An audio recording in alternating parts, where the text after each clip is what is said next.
does the Maras gang, the Barrio 18 gang, and MS-13 have in common? They can all be found at the maximum facility El Salvador prison called CECOT. Yes, the infamous CECOT Penitentiary, the largest prison in the world. I believe it is made up of 8 football fields.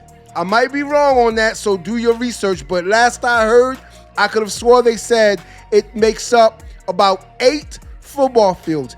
That's how large this maximum prison is. Before we continue with this video, I need y'all to do 3 things for me. Hit that subscribe button, hit that like button, and share this video so someone else can do the very same thing. And if they don't, then we're going to send one of these gang members after them. If you've never been to prison and you've never been to jail, then you don't know what to expect when you get to prison or when you get to jail. It is a different world. Well, you can find many of these gang members housed at CECOT in El Salvador. They go through different rituals from the time you get to that facility, till the time they check you in, till the time you eat, till the time you lay down, and all in the same day. You are being humiliated. And I believe this is exactly what is needed for hardened criminals. Now, watching this video, some of y'all are probably going to feel sad for some of these criminals. Yes, you're probably going to feel sad for some of these criminals. And I say that because there are people right now who are actually advocating for criminals such as these men we are about to review and go over.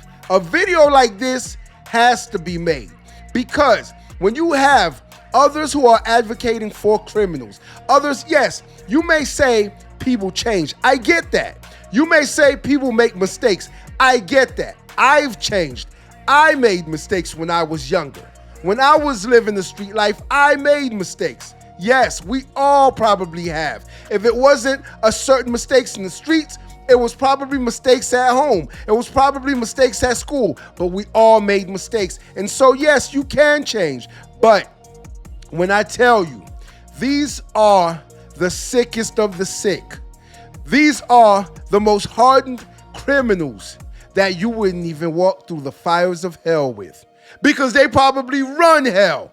That's how sick these individuals are. And so I believe, and this is just my opinion, the punishment fits the crime. Yes, they deserve to be in a prison like that. Now, mind you, you have to think about something. El Salvador was the murder capital of the world. Now, you know how here in the United States, we have certain cities that are rated the highest fatalities. Yes, you have certain cities in Florida. You have certain cities in New York where there's hardened criminals, where there's gang members, and they do not match up to these gentlemen. And when I say gentlemen, I say they don't match up to these gentlemen that you are about to see right here. This is the sickest of the sickest men. These men will cut off body parts and stick them in different holes of your body and ignite your body while you are still alive. That's how sick these men are. These men do not care about women or children. These men do not believe there are any such things as bystanders or innocent civilians. They don't care. Everyone is fair game. And when I tell you they have done some of the craziest, most treacherous things to other human beings, they deserve exactly what it is they are getting. So if you're one of those people that advocate for criminals like this being in the United States, staying in the United States, or coming back to the United States, let me know what you feel after hearing some of these stories after this video. So without further ado, let's go. Even as I'm stepping through these doors, En la misma celda. I don't fully grasp what we're about to walk into. Suddenly, you're hit with the intense gaze of dozens locking onto you. These men described as the worst of the worst, tattooed with reminders of El Salvador's dark past. It's tense and uncomfortable. But here, officials say comfort isn't meant to exist.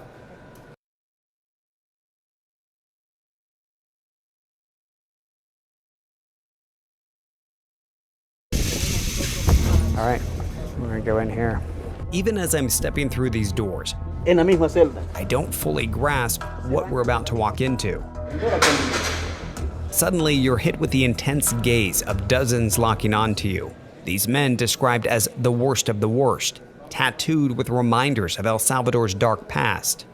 It's tense and uncomfortable, but here, officials say comfort isn't meant to exist. There's no mattresses, there's no sheets. You've got a toilet over here for them to go to the bathroom. You've got this basin here that they use to bathe themselves. And then you can see there's a barrel of water that they can drink from. This is a rare look inside El Salvador's terrorism confinement center, known as CECOT. And he says there's always somebody standing here in front of the cells. And then if you look up, there's another corridor with more security personnel. Luz 24 horas. 24/7 light. The prison sits like an isolated fortress, nestled in mountainous terrain, about an hour-and-a-half drive from the capital. Even with government officials on board with us, we're stopped a mile out. Oh, okay. He's gonna inspect bags now too. Okay, we're clear to get back in. Only to hit another checkpoint. Approaching the main gate, our cell signals vanish. They want to do a full search on us before we enter. CECOT's director, Belarmino Garcia, greets us Bienvenido. and takes us through a rigorous security check. Wedding ring. So this is like airport security on steroids. Anything that we're carrying with us. Móvil aquí, teléfono. Okay, anything we're carrying with us has to go there.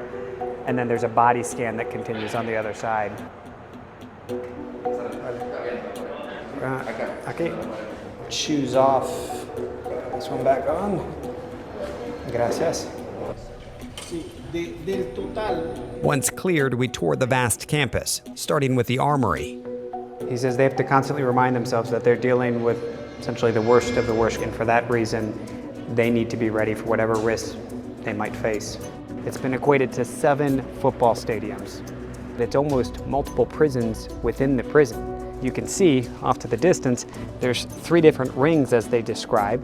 The far end, you have one that's 9 meters high of concrete, and then above that, 3 meters of electrified fencing. 15,000 volts. 15,000 volts. More than 1,000 security personnel, guards, police, and military are stationed on site. Inmates are assigned to one of 8 sectors. The director tells me the inmates, once they're inside one of these sectors, they never leave. Everything is done within, including doctors, as well as legal visits or court hearings. Each sector holds more than 24 large cells. Roughly 80 inmates per cell, but it can fluctuate. Most bear the markings of the gangs that held this nation hostage for decades, committing brutal acts of violence. You gotta kill people, you gotta rob, you gotta do what you gotta do to survive. You have to do those things. Yeah, you gotta do that. And if you didn't do those things, you wouldn't. You wanna be a gangbanger. We meet 41-year-old Marvin Vasquez, shackled and heavily guarded. What gang were you part of? MS-13. And do you have any gang affiliations? Yeah, I'm tattooed up. Es un miembro de la MS. What is this?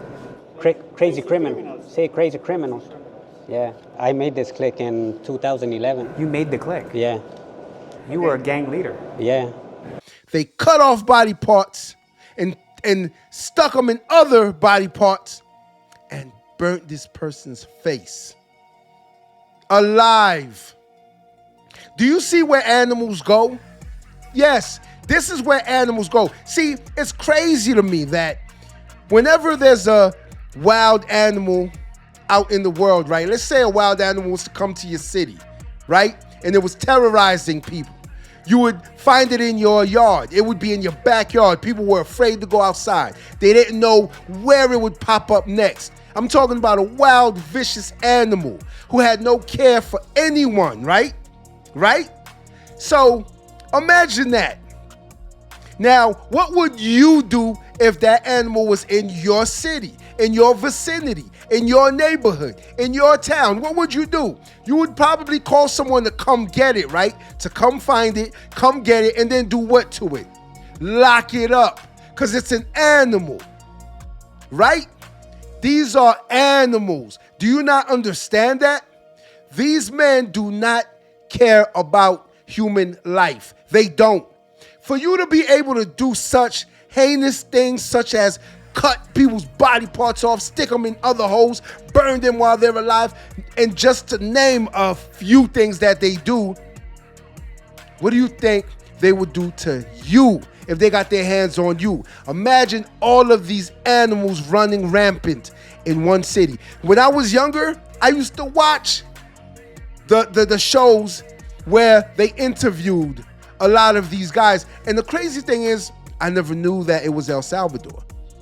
I just knew that wherever this was, these were some vicious creatures. These were some animals, the worst of the worst. I knew it because of how they spoke, what they explained, and how they talked about the things they did or will do to someone. I knew they were animals then. I just didn't know it was El Salvador they were filming them in. Well, now, after they elected that president, and so the only way for you to clean up your town, the only way for you to clean up your city, your state, or your country is to lock up the animals. But you'll feel sorry for them later on. You'll feel sorry for them. And not sorry for the victims of these creatures, these animals. Not feel sorry for the families of the victims who have to live with not seeing their loved ones ever again.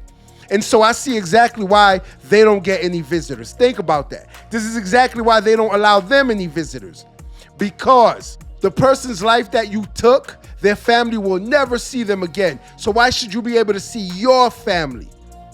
It's not just an eye for an eye. This is just logic. If you do something as heinous to a family, to someone as take their loved ones away, then guess what? Your loved ones should get taken away from you too. And the reason why he is not allowing any of them out is because as soon as they get out, guess what they're going to do? The very same thing. Let's see what else they have to say. What is it like to live here? It's probably not a hotel 5-star, but they give you the 3 times the food. They give you some programs. You go to do exercise. Ejercicio nosotros lo podemos repetir siempre. Some church or religion programs too. But that's limited to just 30 minutes a day. The other 23 and a half hours, they're kept inside and locked up. For inmates who get violent with other prisoners or guards, We're going to close the door. I just want to get a sense of, wow. solitary confinement awaits. The only light you get is through this hole. They can be in here for 15 days, potentially. All right, I'm ready to get out. Critics point specifically to the prison's strict control and isolation of inmates, calling it a violation of human rights. The director brought up that a lot of folks will raise concerns from a human rights perspective and an abuse of human rights, that he's calm hearing that because he sees it day to day, the process they go through to maintain, as he sees it, proper punishment. While you're cut off from society here, whispers of life on the outside make their way in. I've heard about it, that it's a new El Salvador, it looks different. That new El Salvador has emerged under President Nayib Bukele, who took office in 2019 and declared a controversial state of emergency more than 2 years ago. It sparked an aggressive crackdown on crime. We see that firsthand as some 2,500 police and soldiers deploy into one neighborhood. He's going to go on through the night for however long it takes for them to root out any suspected criminal elements.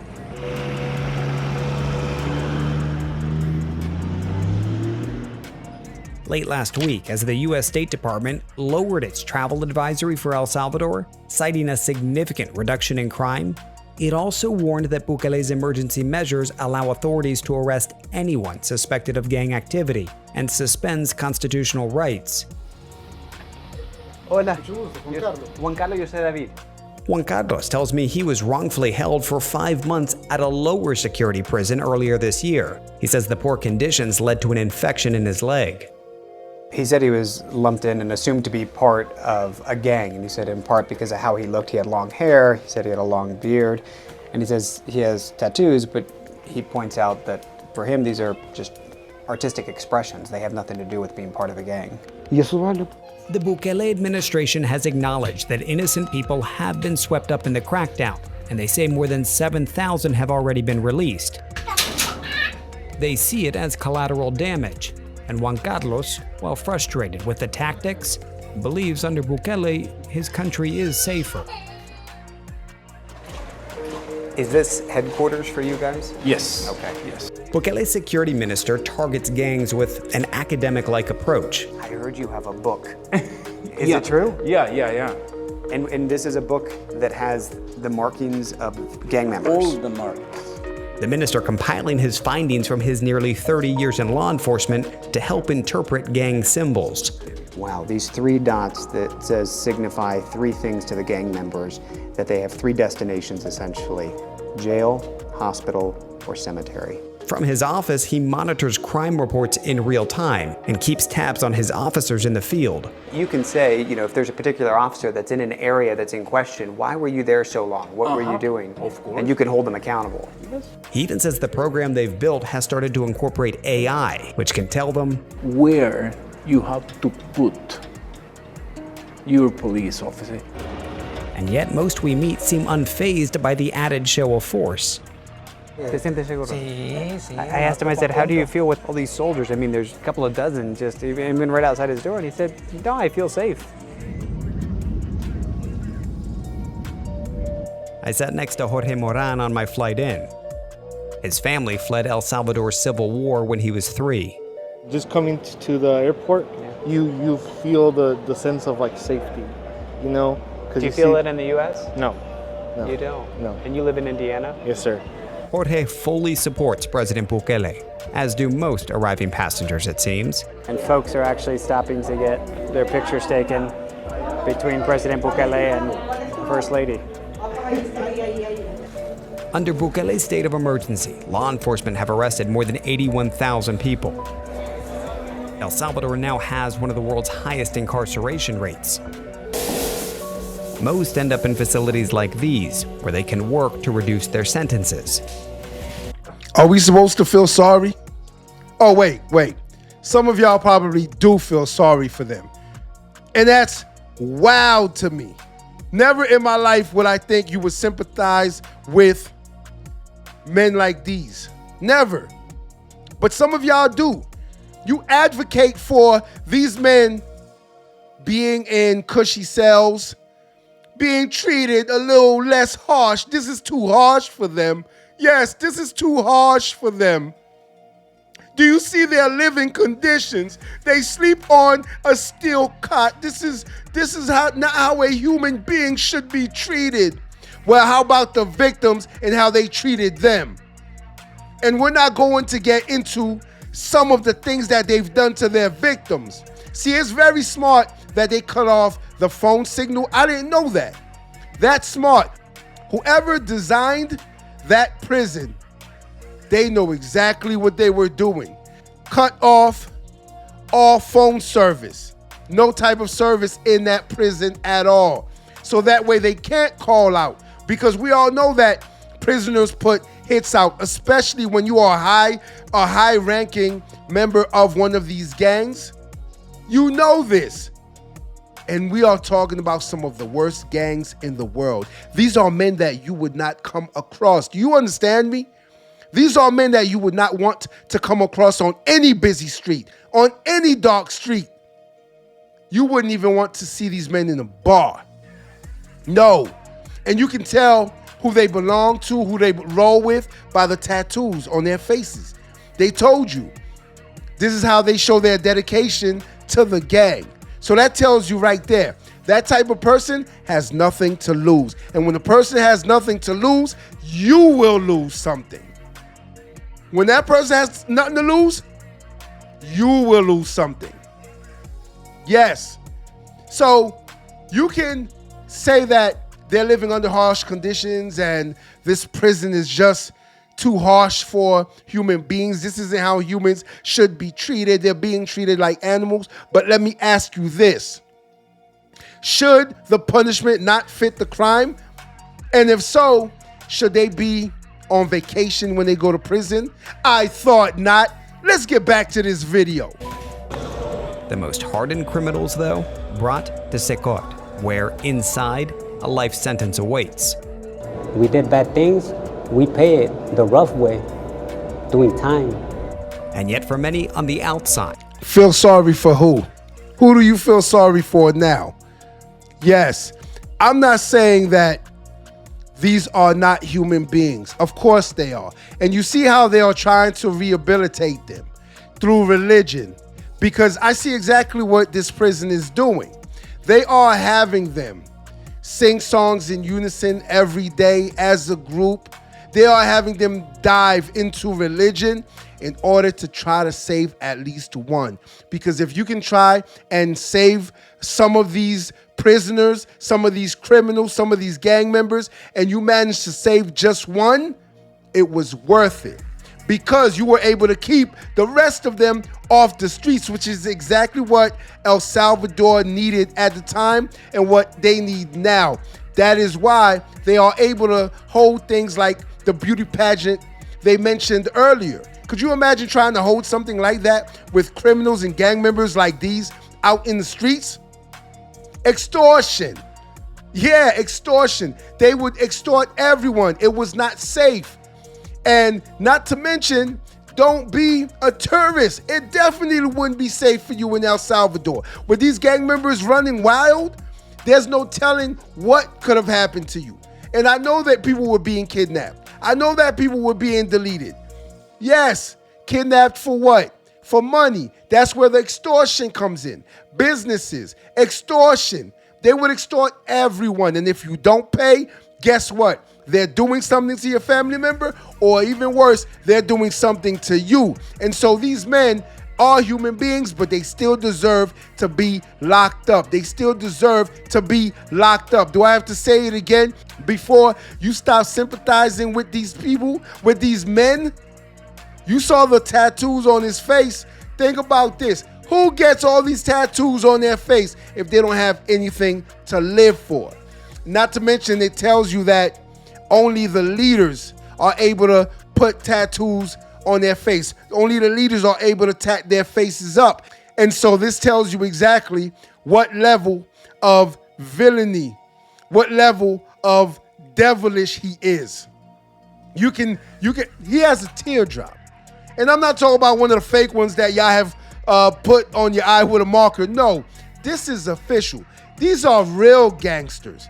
Y'all think some of the gangsters that we have here, or some of the ones that are playing gangster that we have here in this country or something, cross one of these men. I guarantee you it'll be the very last time you cross them. So yes, I know that they are human beings. They are. No one deserves to live like this. They're not. Unless you're an animal. And where do animals belong?